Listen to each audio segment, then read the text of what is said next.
Episode 7. Selamat sore semuanya. Hehehe, bagaimana ya memulainya? Bagaimana kalau kita kenalan dulu sebelum menyanyi? Saya di sini bukan penyanyi yang sesungguhnya. Orangnya tidak masuk dan orang sayang yang gantikan. Oke, saya Jennifer, panggil saja Jenny. Kalau ketemu lagi, tidak nyambung ya. Ya iyalah, Joko sembung tidak nyambung. Sore ini selama 1 jam ke depan saya khusus bernyanyi lagu request dari kakak semua. Tapi sebelumnya Jenny akan menyanyikan lagu kenangan untuk kalian semua dengan judul Terlalu Manis dari Slang. Jenny mengambil sebuah gitar dan mulai memainkan musik tersebut. Dia juga mengetes nada sebentar.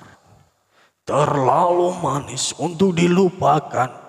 Walau kita tak memang saling cinta akan terjadi di antara kita. Suara merdu Jennifer menghipnotis para pengunjung kafe. Mereka mulai mengikuti alunan musik lawas itu dengan santai. Mereka bernyanyi bersama di bagian ref. Suara tepuk tangan bersahutan alunan musik berhenti. Mereka puas dengan suara Jennifer yang jauh lebih merdu dari penyanyi kafe yang asli. Oke, untuk lagu kedua, saya serahkan ke kakak-kakak. Mau request lagu apa? Ucap Jennifer. Pengunjung banyak yang angkat tangan. Mereka menginginkan lagu yang lagi hits saat ini, judulnya Cara Mencintaimu. Oke, kakak yang pakai baju coklat mau request lagu apa? Tanya Jenny. Lagu dari Anggi Marito judulnya Cara Mencintaimu. Jawab mbak baju coklat. Oke, pasti kakak ada pengalaman nih atau kisah pribadi. Oke, kak siapa namanya? Ranti. Oke, kak Ranti. Ayo kemari kita duet bareng. Cara Mencintaimu by Anggi Marito. Lagu kedua juga mengalun dengan merdu dan syahdu oleh mereka berdua. Ranti juga menikmati duetnya bersama Jennifer. Wah, Kak Ranti hari ini ternyata punya bakat tersembunyi. Kak manajer ada rekomen nih. Lain kali kalau butuh penyanyi, bisa calling Kak Ranti.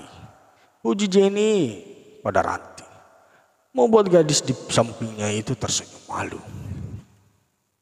Oke Kak Ranti, semoga yang sekarang diperjuangkan mendengar lagu dan serta pengorbanan kakak. Lalu Ranti duduk kembali di kursinya. Dan lagu berikutnya saya ingin berduet lagi tapi dengan pengunjung cowok. Siapa ya kira-kira? Kata Jenny lantang. Banyak juga laki-laki muda yang antusias dengan duel dengan Jenny. Demikian juga Ronald, dia juga mengangkat tangannya. Jennifer mencari-cari siapa yang cocok diajak naik ke panggung. Hingga mata tajamnya tertuju pada Ronald yang ikut angkat tangan. Tapi pandangannya bukan tertuju padanya.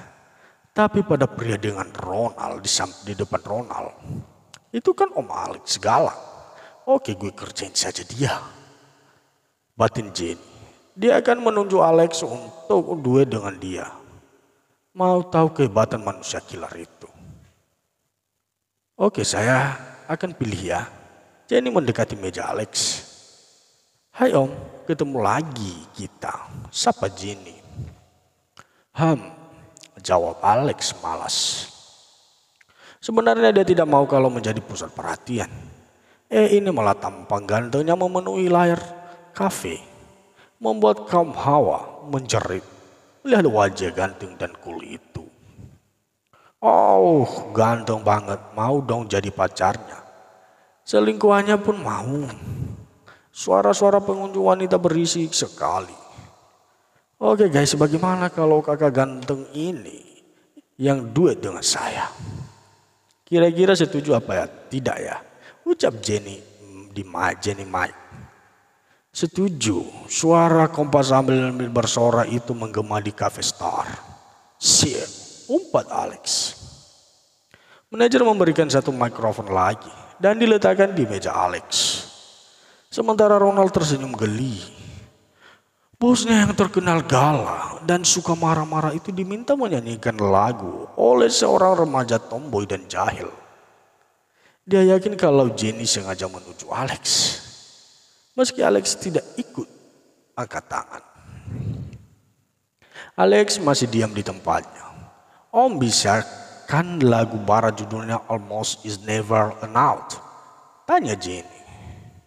Alex mengangguk karena dulu waktu sekolah di London, dia mengalami sendiri apa yang ditulis dalam lagu tersebut. Jenny mulai melantunkan syairnya. Episode 8. Jenny mengalunkan lagu tersebut dengan penuh penjiwaan. Alex yang tadinya cuma diam tanpa mengambil mikrofon di depannya kini mulai bersuara. Suara berat dan seraknya sungguh menghipnotis para pengunjung terutama kaum hawa. Mereka berteriak histeris dan momen sore ini seketika menjadi viral di sosial media. Star Cafe juga mendapat rating yang bagus. Lagu telah usai sebenarnya. Mereka belum puas tapi Alex langsung meninggalkan kafe begitu saja. Lagu selesai. Disusul Ronald sambil terburu-buru. Tenang kakak-kakak, mungkin Kak Alex masih ada urusan penting. Atau malu mendadak viral. Hehehe, kata Jenny asal. Dia kembali ke panggung dan menyelesaikan 2 lagu berikutnya. Selain mendapat gaji dari kafe, dia juga mendapatkan tips dari penonton. Sore itu hanya dalam waktu sejam saja Jenny sudah mengantongi uang 5 juta. Manajer memanggilnya ke dalam dan untuk mengambil gaji dan dia menawari Jenny untuk menjadi penyanyi tetap di kafe tersebut. Tapi dia tolak. Jenny tidak mau mengambil atau menyerobot job orang lain. Bagaimana kalau kamu saja yang menjadi penyanyi di sini? Menggantikan penyanyi yang lama. Saya lihat performa kamu jauh lebih baik dari artis lama. Tawar manajer pada Jenny. Sorry om, saya tidak bisa. Ini namanya menyerobot rezeki orang lain. Nanti kalau penyanyi om tidak masuk lagi, om bisa menghubungi saya. Tolak Jenny secara halus. Akhirnya manajer menyerah dan meminta nomor HP Jenny. Supaya nanti bisa langsung menghubunginya kalau mereka butuh. Gadis itu keluar kafe menuju motor sport kesayangan dan Roy menelpon. Bos, geng serigala menantang lu balapan nanti malam di Sentul. Bagaimana? Terima tidak? Tanya Roy. Apa taruhannya? Tanya Jenny. Motor putih yang beberapa hari bos menangkan. Mereka menginginkan itu. Kalau mereka kalah akan bayar kita 300 juta. Ini perwakilan mereka masih di sini. Kata Roy kembali. Oke, bilang ke mereka gue setuju. Dan siapkan si putih itu untuk gue pakai balapan nanti malam. Jawab Jenny. Siap bos, laksanakan. Jawab Roy dari seberang sana. Gue mau bawa lu dulu, mandi setelah itu ke markas, kata Jenny. Oke bos. Jenny menutup teleponnya dan dia segera memakai helmnya bergegas pulang ke rumah. Sampai di rumah ibu dan kedua kakaknya sedang bercengkrama di ruang keluarga. Hei anak saya, baru pulang kamu? Atau dikeluarkan dari sekolah lagi? Kata Jessica kakak pertama Jenny yang seto. Jawab Jenny singkat sambil menuju ke kamar. Mak, pasti dia keluarkan tuh. Lihat, mana ada anak SMA jam segini baru pulang. Kita harus bicara ke papa mah. Buang-buang duit saja menyekolahkan anak badungi seperti dia. Ibu Jesslyn mengompori mamanya. Benar kamu dikeluarkan dari sekolah. Buat onar apa lagi kamu? Dari lahir memang sudah membawa sial di rumah ini. Kamu ya, bentak Mama Yola. Siapa bilang dikeluarkan? Tidak ya, sambil berlalu ke kamarnya. Kalau dia masih di sana akan ada drama panjang lagi. Selama ini Jennifer juga tidak habis pikir kenapa mamanya begitu membencinya. Sampai sempat berpikir kalau dia itu hanya anak pungut atau anak tiri saja di rumah ini. Tapi Papa Joe selalu bilang kalau dirinya adalah anak kandung Papa dan Mama. Jenny segera melepas atributnya dan masuk ke kamar mandi. Dia berendam dengan air hangat cukup lama. Sebenarnya apa yang terjadi pada mereka? Dan apa yang harus gue lakukan supaya mereka menerima gue di rumah ini? Atau memang benar kalau gue itu sebenarnya anak pungut? Lalu siapa orang tua kandung gue? Papa selalu bilang kalau gue anak kandung mereka. Jenny belum menemukan jawaban atas pertanyaannya itu. Jenny keluar setelah acara makan malam di bawah selesai. Bi Surti selalu menyisihkan makanan untuk Jenny, supaya majikan kecilnya itu mendapat makanan dan bukan makanan sisa. Bi, masak apa hari ini? Tanya Jenny. Dia akan lembut jika bersama Bi Surti dan papanya. Ini non, Bibi masak udang galah bumbu merah kesukaan Nona, kata Bi Surti sambil mengambil makanan tersebut dari dalam almari. Ayo dimakan non, pintas Bi Surti. Bibi juga makan ya. Ini cukup untuk kita berdua, kata Jenny. Bibi ambil piring dulu ya non. Setelah Bi Surti mengambil piring, Jenny membagi udang tersebut pada orang tua itu.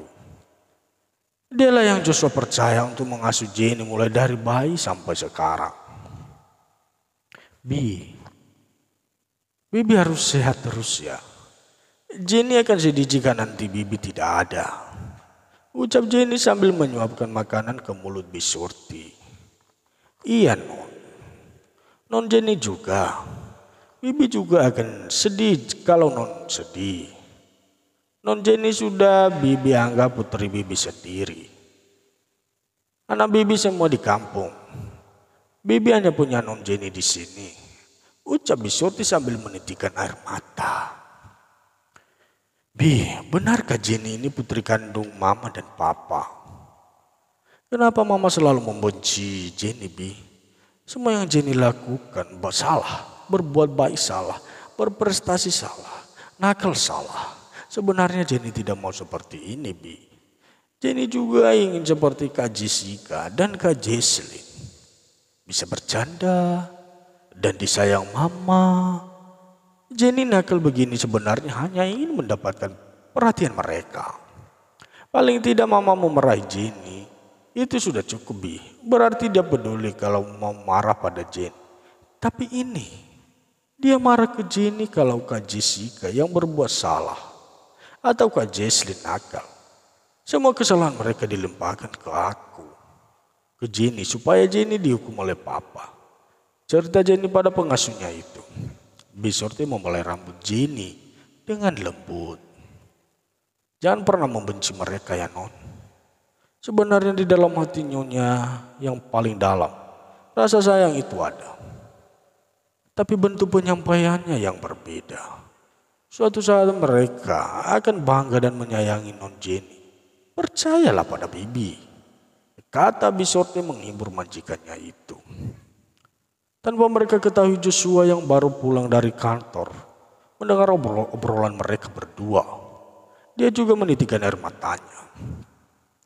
Selama ini hanya pada Bi Surti dan dirinya Jenny dekat. Dia segera ke atas sebelum Jenny mengetahui hal itu. Pak baru pulang, sambut Yola pada suaminya. Dia melayani keperluan Joshua penuh perhatian. Berbeda kalau bersama Jenny. Kenapa Mama selama ini masih membenci Jenny? Dia putri kita juga, Ma. Putri kandung kita. Rasanya Papa juga sakit kalau Ma terus membedakan dia dan kedua kakaknya. Bahkan sedikit pun Mama tidak mau meliriknya, kata Jus. Bagaimana tidak benci semenjak kelahirannya? Nasib keluarga kita selalu terpuruk. Baru akhir-akhir ini saja ekonomi kita lebih baik. Semua ini gara-gara dia. Sudah Mbak Waris bilang kalau anak itu pembawa sial. Papa masih saja mau merawat dia. Seharusnya dia itu kita tinggal saja di panti asuhan. Dan sekarang lihat kelakuan makin hari makin liar. Sudah seperti preman. Beda dengan Jessica dan Jesly yang cantik, lembut dan membuat mama bangga. Ketus Yola dan dia keluar dari kamar itu, membanting pintu dengan keras.